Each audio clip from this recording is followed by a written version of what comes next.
Thank you for joining me for another Quick Hits conversation. I'm Dr. Robyn, aka Mental MacGyver. I provide luxury level high performance support and coaching to executives, founders, celebrities, and athletes. With me today, I have Brandon Mahoney. He's the co-founder of LaunchPoint Labs, a national venture firm where he is the expert in creating sales departments. He is known as Dr. Startup. I have Dr. Bob Choat. He has 8 years military experience, has worked in the LAPD, and is now the founder of Integrated Mind Institute. He is also going back to school for another PhD, this time in physics. And I have Kevin Wash. He is a coach, mentor, author, trainer, and speaker, running a consultancy business specializing in sales for international property development. The question today: how do you help your team understand how their work fits into the bigger picture without overwhelming them with the details? The challenge of this is most companies are motivated or work towards a target, a goal, an annual productivity figure of some sort. Provided you have a sharing mechanism to make everybody aware of what that is and then where you are towards it, everybody can feel engaged with the company's challenges for the year. It's a very simplistic way to look at it. If the target is 50 million, what have we got so far this month? What do we need? So people are engaged to understand the productivity of the company. Taking it to the next stage is where you incentivize people for it. So they don't need to understand the details of what's going on. They just need to know, where are we and how are we doing as a business towards achieving our annual goals?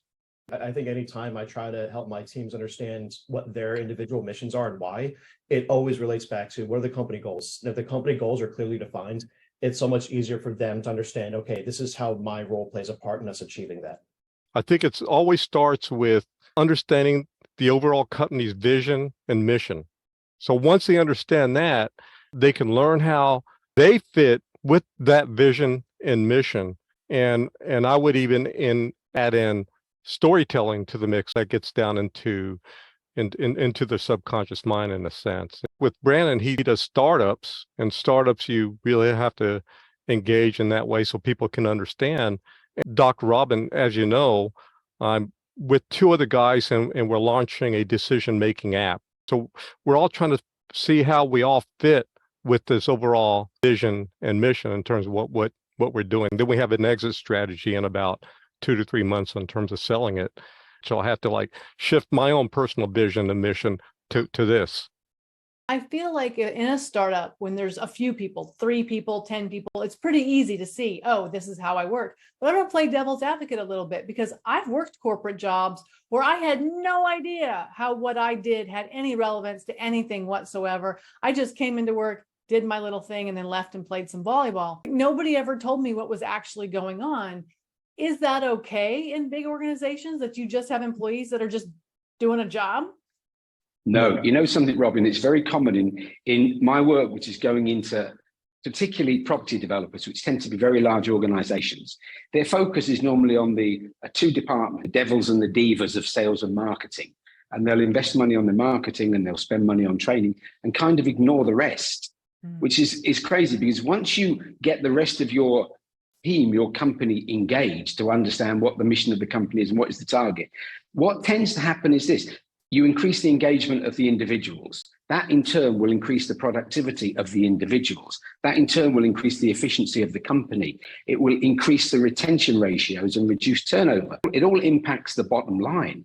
So the front line of sales and marketing is great, but that's only 2 departments. There's generally at least 3 or 4 other departments behind those that are equally as significant and should be treated that way.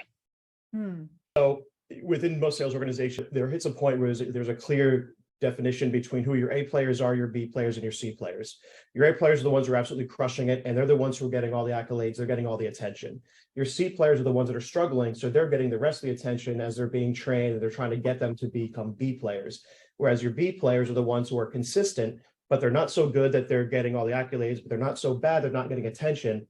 And so those are the ones that you primarily rely on when it comes to hitting quota. Your A players might be the ones that come in clutch at the end of the quarter to bring in that large deal. But without those B players, you could completely miss. And because you're not giving them that attention, they feel like they don't matter. And after a while, they just decide to leave because they don't see a point in being there.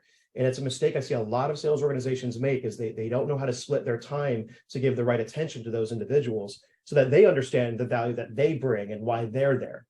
Yeah, one thing that I had with my advertising and marketing firm back in the 90s, I always institute a sense of learning and instilling knowledge. I had regular training through all levels. Take somebody who's not doing as well to learn from what this other person's doing, but also learning from what I've done, but not exactly be myself, because I want to find out what are the qualities that this person has that can help my business. Because once I identify that, then my business is going to take off. I don't want a duplicate of myself, but I do want to teach them certain foundational skills. I want to find the best fit. Again, it's going to help the organization as a whole, and it's going to help that individual even more so. So what's the right amount of detail to give someone? Let's say someone like me, when I was working basically frontline in a bank, how much detail did I need to know about the bank's mission and how much money they wanted to make, or whatever they had? I don't know what they had going on, whatever they had going on. How much detail do I need to know as an employee, a frontline, or maybe a couple of layers up, to feel like I fit into the mission? I think you need to understand the impact that you will have if you do a bad job. So I talk about the circle of a sale, and the company, most companies at the end of the day have got a product that they want people to buy. So whoever is engaging with a client, whether they're answering the phone, opening a door, or whatever, they're impacting the potential outcome of that client's interest in the product. So every single person that it works within a company contributes towards that overall goal. If you take Formula One motor racing, is a great example. There's one driver. That driver gets all the plaudits, all the trophies, all the money. There's 250 people behind that driver. If one of those 250 people don't do their job correctly, that driver is not going to win anything. So it's understanding the impact of what happens if you don't do a good job, and also appreciating the benefit of what happens when you do a good job. I think it's in terms of letting that individual know what they need to know to feel important and feel special and feel like their job is important. I take it from the team perspective, where I let the team know as a group, this is what our goal is, and this is why we're going to accomplish it, and the benefits of it. And then I love taking that individualistic approach, where I work with each of the individual members to explain to them how much they need to know. Might not be as much as the next person, but if that next person wants to know the detail, like really, what is my reason here? What is my goal? What am I contributing to? I'll have that conversation. I'll go into detail with them if that's what they feel they need. But the person next to them might just say, you need me to sell like things? Yeah, cool. I'll do that. I love that you brought that up, that it depends on the person and how much they want to know. And I'm trying to think back, when I was working in my 20s and early 30s, when I was working in a corporate environment, would I have cared? Would it made a difference? I'm a good worker. I do my job. Would it made a difference for me to know this is how it matters and this is why it matters? I think I would have been more engaged than I was, but I don't know if I would have worked better just because I did a good job, just because that's my nature. I like to start off explaining, like, this is why I hired you. Everyone else I met with, I hired you because I saw this and you brought this to the table, and that's the value that you bring here. And then that's where I start a conversation, and I like to bring it from there, because in large organizations, it's hard to feel like you are anything more than just a number. And so if you can bring that personalized touch of you're not just a number, I think that helps. In the large organization, that's where communication is key. So you don't just feel like a number. And I think, Robyn, to go to your point, if you know more about it and you're engaged, you will do a better job. Whether you think you will, you actually will, because you're engaged, which means you care. With small teams, it's quite easy to get that message across. You can do it in a daily meeting. When you're talking about large organizations, it's very difficult. And that's where the culture of the organization is essential. The leadership have to value every single person, and they have to show that they value every single person. I worked in one company. It was a very clever setup. Everybody from the CEO to the T-boy got paid the same salary. The difference in the income was, depending on your level, you got a different amount of commission on the sales of the company. It worked really well. So everybody was engaged at getting the same paycheck. Everybody understood the more productivity, the more we sold, the more money everybody got, and everybody worked towards it.